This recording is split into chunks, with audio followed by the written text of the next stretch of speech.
안녕하세요. 오늘은 코리아 스테이지 시즌3 스팀 로스터에 대해서 설명드리겠습니다. 그리고 그 팀들에 대한 특징이나 선수 소개, 이런 기타 잡다한 것들을 정리하는 영상입니다. 첫 영상이라서 제가 틀린 부분이나 놓친 부분은 댓글로 알려주시면 감사드리겠습니다. 바로 본론으로 들어가 볼까요? 먼저 세계 1위 팀 팔콘을 소개하겠습니다.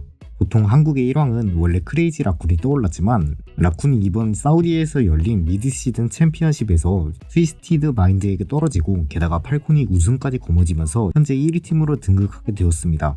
선수 로스터는 서먼, 한빈, 메리트, 프로퍼, 필더, 시오 6명으로 스토커 선수는 없어졌습니다. 어디 간 건지 모르겠네요. 저번 스테이지 2에 들어온 서먼 선수와 메리트 선수의 불안정한 모습에 사람들의 걱정이 많았습니다만 역시 2023 리그 우승을 증명하기라도 하듯 팔콘에서의 적응을 마치고 다시 깔끔하게 폼을 되찾았습니다. 이번 미드시즌 챔피언십의 주요 메타는 러쉬 메타가 유행했었는데요. 한국보단 해외 팀들이 잘하는 메타가 온 만큼 사이드를 잘 쓰는 AGG와 다이브 잘하는 크레이지 라쿤이 비교적 빠르게 떨어지며 사람들의 걱정을 샀습니다. 하지만 팔콘은 장점인 러쉬를 가장 잘 살릴 수 있는 메타가 오며 우승을 했습니다. 주력 탱커가 한빈 마우가에서 서먼 라마트라로 바뀌긴 했지만 러쉬했던 그 피는 어디 가진 않겠죠. 또한 사우디 결승전 마지막에 러쉬 조합을 퍼가서 자기들이 더 잘해버리는 이뻐워치까지 보여줬습니다. 코리아 스테이지 때는 스토커 선수만 기용하다가 패자전과 세계대회에서는 프로퍼 선수만 기용하는 특이한 행보를 보이면서 그에 대해선 아무런 공지도 하지 않았기 때문에 팬들이 걱정을 많이 했는데요. 아무런 공지도 없으니 새로운 멤버와 기존 멤버 간에 갈등이 있었을 거라는 사람들의 추측과 의심이 있었습니다. 근데 스토커 선수가 안 보이니 좀 아쉽긴 하네요. 비활성화 상태인 것을 봐선 다른 팀으로 갈 것 같지는 않고 투 서브 딜러 메타가 오면 출전하거나 전처럼 프로퍼를 비활성화시키고 스토커를 사용할 수도 있겠네요.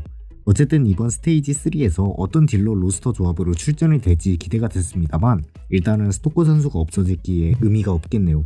다만 메리트가 손브라는 할 수 있기 때문에 투섭딜이 안 나올 것 같지는 않습니다만 오히려 메리트가 립의 트레같이 섭딜을 깎는 현상도 벌어진다면 그건 그것대로 신기하겠네요.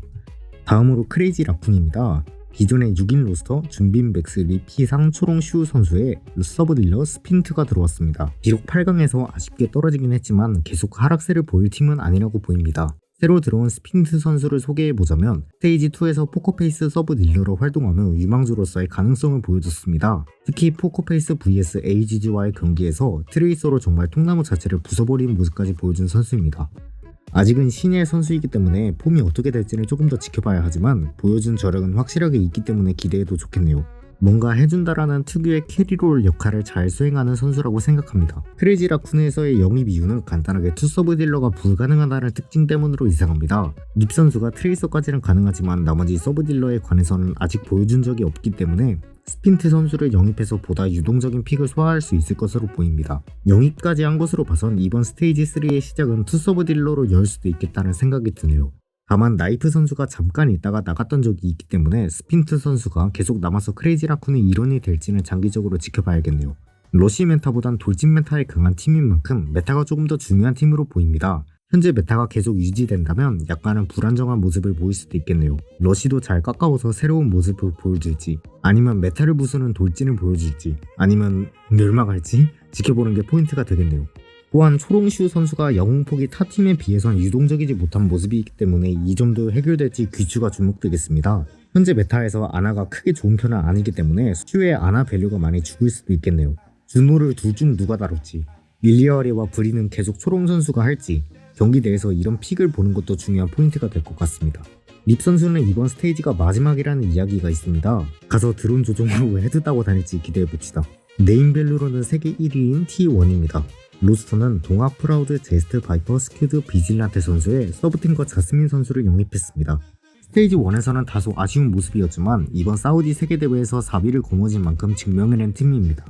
해당 팀은 동학 선수의 아주 공격적인 스타일을 바탕으로 다이브 난전을 유도하는 스타일입니다. 걱정되는 점이 탱커가 여전히 동학 하나라는 것이었는데 자스민 선수로 어느 정도 해결이 됐습니다. T1의 플레이 스타일 자체가 애초에 공격성을 기반으로 메인 서브 문제 자체를 아예 삭제시켜버린 팀이지만 T1의 다른 색채도 보고 싶은 것이 팬으로서의 바람이라면 바람이겠죠. 자스민 선수가 그 욕구를 충족시킬 수 있을 것 같습니다. 또한 바이퍼 선수는 자주 출전하지는 않지만 겐지를 기용하는 상황이라면 반드시 나오는 겐지 특화 선수입니다. 이번에 투섭딜 겐지 메타가 온다면 제스트 선수와 같이 출전할 수도 있겠습니다. 아니면 바이퍼 선수가 겐지라는 알을 깨고 나올 수 있을지 이번 스테이지에서 지켜봐야겠습니다. 저번 패자조에서 아쉽게 탈락하고 정말 걱정 많았던 제타가 결국 다시 돌아왔습니다. 베르나르, 펠리칸, 알파이, 핀 4선수만 남고 매그 밀리스, 프로비 선수가 들어왔습니다. 플로라는 나갔네요. 메인탱이 여태껏 없었고 파머와 벨로세레아 등이 있었지만 출전을 하지 않았던 상황에서 매그의 영입은 환영할 만합니다. 매그 선수는 윈스턴 모스트로 개인적으로는 드리블 이 정도로 잘하는 선수는 진짜 없다고 생각합니다. 알파이 선수가 스테이지2에서 바이올렛의 탈퇴로 어쩔 수 없이 메인힐러를 맡는 불상사가 발생했었는데요. 이번에는 메인힐러 블리스의 영입으로 다시 서브딜러의 모습으로 볼 수 있겠습니다. 또한 올드오션에 있던 프로비 선수가 플로라의 자리를 대체하게 되었습니다. 나이도 아직 어리고 보여준 통나무도 적잖다 보니 더 상위권 팀으로 가게 된 것 같네요. 이번 3명의 영입은 전체적으로 제타의 단점을 메꿀 수 있는 영입이기에 기대가 많이 됩니다. 다만 많이 바뀐 만큼 팀업을 맞추는데 꽤 시간이 걸릴 것 같고요.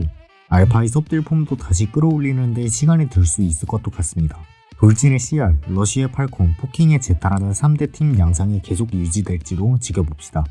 AGG가 웨이라는 이름으로 다시 돌아왔습니다. Y가 아니라 E네요. 밀가루, 에이드, 선준, 이수민, 마카 5명에 자스민이 T1으로 이동하고 서브딜러 태종 선수가 들어왔습니다. 저번 시즌에 호화요 없이도 생각보다 높은 순위를 쟁취하면서 나름 강팀 반열에 들었습니다. 세계대회에서는 사이드를 잘 쓰는 AGG의 특징을 잘 이용할 수 없는 메타였기 때문에 아쉽게 일찍 떨어지게 되었지만 아직 다들 나이가 어린 유망주들이라서 세계대회만 가도 엄청 잘한 거라고 생각합니다. 에이드 선수가 기본적으로는 메인 딜러 선수이지만 서브 딜러도 약간씩 기용하는 모습을 보여서 차세대의 립이라는 별명이 생겼는데요. 태종 선수가 그 자리를 대체하면서 조금 더 안정적인 운영이 가능해 보입니다. 아니면 선준이 못하는 픽을 태종이 할 수도 있고요. 근데 선준이 다 잘하는 스타일이어서 어떻게 될지는 지켜봐야겠습니다. 어쨌든 이번 스테이지에서 전처럼 높은 순위를 갈 수 있을지 아니면 상대적으로 아쉽게 될지 응원하는 게 주요 포인트겠네요. 개인적으로는 그대로일 것 같습니다. 더 강력해진 올드오션입니다. 기존 로스터에서 두 메인 딜러 프로비 미니 선수가 나가고 페이저, 구름, 에일리언, 베키, 다트, 키비스, 류정으로 7인 로스터입니다. 낮은 순위에 있던 팀 치고 많은 선수가 그대로 유지된 팀입니다. 원래 하위권 팀들은 스테이지마다 굉장히 많이 바뀌거든요. 구성원이 바뀌지 않았다는 건 다시 말해 이전의 팀업을 계속 발전시킬 장점이 있다는 뜻입니다. 이번 예선 승강전에서 1위로 들어온 만큼 충분히 좋은 성적을 뿜어낼 수 있다고 생각합니다. 해당 팀에서는 짚어야 할 포인트가 정말 많습니다. 먼저 류재용 선수는 작년 첫 올드오션에서 류재용 선수가 잘하느냐 못하느냐가 문제였다면 이제는 그럴 걱정이 없죠. 충분히 현역 선수만큼의 좋은 모습을 계속 보여주고 있고 위버를 넘어서 도대체 어느 영웅까지 다룰까 기대됩니다. 예선전에서 루시우를 주로 다루는 모습을 보아 루키 다이브 메타도 잘 소화해낼지 지켜봐야겠네요. 류재용과 루키 다이브를 할 키비스는 스테이지 1부터 꾸준히 잘하던 선수입니다. 특히 뒷라인 합이 상당히 잘 맞는 모습을 보여줬는데 이번에도 그 모습을 볼 수 있어서 정말 좋고요. 메인 탱커 선수의 영입으로 보다 유연하게 상황 대처도 가능할 것으로 보이고요. 마지막으로 스폰서가 구해질지도 지켜보는 팬 입장에서 중요할 것 같습니다. 선수도 결국은 직업이기 때문에 돈이 들어와야 하는데 스폰서가 없다면 꾸준한 수입은 보장할 수가 없겠죠. 류재용 선수가 사비로 감당하는 것도 언젠가는 한계가 올 수 있으니 꼭 스폰서가 붙었으면 좋겠습니다. 합숙도 같이 해서 팀합도 끌어올렸으면 좋겠고요.